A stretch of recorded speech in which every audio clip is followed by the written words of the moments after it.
As Phase 5 ramps up and reveals more and more about what is to come, it is becoming increasingly clear that the world is severely underprepared and underdefended. While the various Kangs of the multiverse are the most imminent threat, we've also seen several other villains who have yet to be fully subdued, including the likes of Namor, several Celestials, Hercules, and Kingpin, all of whom are imminent threats to different corners of the Earth, as well as the Marvel Universe itself, and they are far from the only villains left in the world. This has left many to wonder about the state of the Avengers, which, as an organization, seems to have been completely disbanded, despite still constant global threats still emerging across the entire world. But why is this? And why have the Avengers not reassembled? And how could this lead to an absolutely disastrous outcome for phases 5 and 6? Well, today, watchers of the Marvel Multiverse, let's dive into exactly why the Avengers no longer exist, and the impact that it has had on the world, as well as the plan that seems to be in place to eventually reform them in a different light.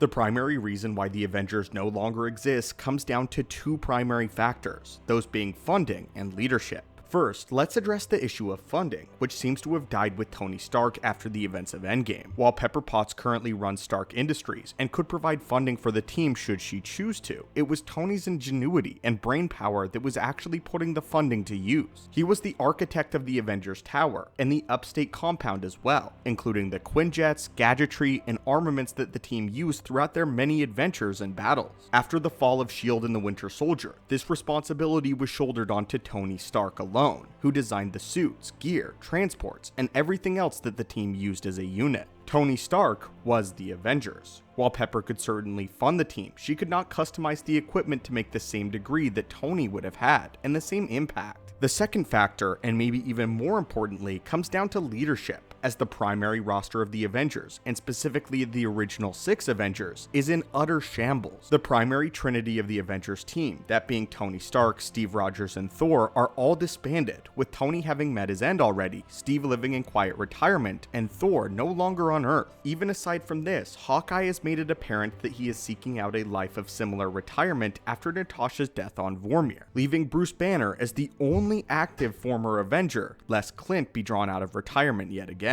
Most of the new Avengers have yet to even make contact with the primary team, and some of them have never had interaction with any of the main 6 Avengers core at all. Kamala Khan and Shang-Chi are well removed from the team, as are Moon Knight, Photon, and Daredevil, meaning that most of these heroes don't even have a connection to the team in the first place. Now that Peter Parker has been forgotten by the world at large, this now applies to him as well, and while Shuri aided the team in Infinity War as well as Endgame, her home has been in Wakanda up until recently, when she left leadership of Wakanda in M'Baku's capable hands. While we as fans are avidly awaiting the reunification of the new Avengers, we are not the only ones to notice the Avengers' absence, which has been felt across the entire MCU as well, and seems to have had impacts on not only the most recent projects, but films and series moving forward. Primarily, the announcement of the Thunderbolts project and the next entry in Captain America franchise seems to be the most closely impacted by the absence of the Avengers, and why they have not reassembled. Recently, it has been announced that one of Sam's primary goals in Captain America 4 will actually be to reassemble a new roster of Avengers, specifically though, against the threat of President Ross, which seems to indicate that he will be at the forefront of the team's eventual reconstruction, and Sam's actions in New World Order will likely have a profound effect on the Kang Dynasty and the state of the Avengers in the film.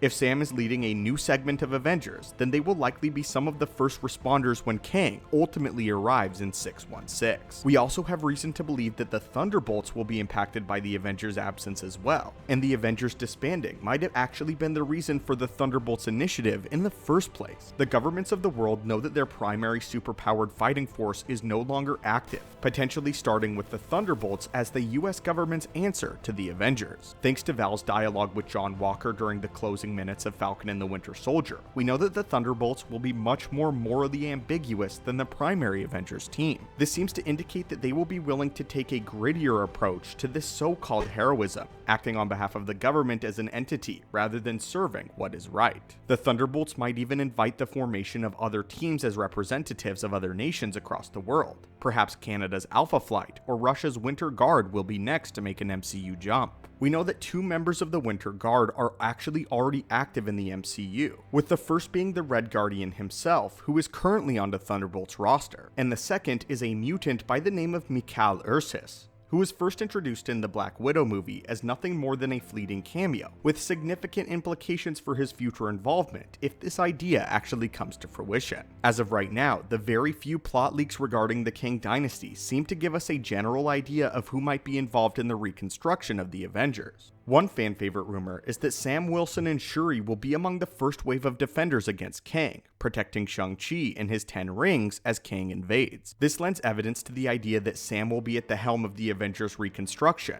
though who else might be with him in this instance remains to be seen. However, a recent report has indicated that Spider-Man will also appear as a leader of the Avengers team in Kang Dynasty, and has even been set to be the leading star in the 5th Avengers outing. So as it stands right now, it appears as if the Avengers roster could comprise of Bruce Banner's Hulk, Shuri's Black Panther, Sam Wilson's Captain America, Shang-Chi, Captain Marvel, as well as perhaps the return of Thor later down the line. But anyway, my friends, what do you think of this explanation as to why the Avengers no longer exist, and why the Avengers have not reassembled since the events of Avengers Endgame, even though this would likely be what would be best for Earth? Do you think that these are the primary factors? And if we missed something, and there are other reasons why they have not reassembled, please let us know in the comments down below. And as a final question, when do you think we will begin to see the reconstruction of the Avengers team after the effects of Endgame in the MCU proper? As always, my friends, thank you so much for watching and continuing to support the channel. Hulk smash that subscribe button to assemble and join our team, and have a great day.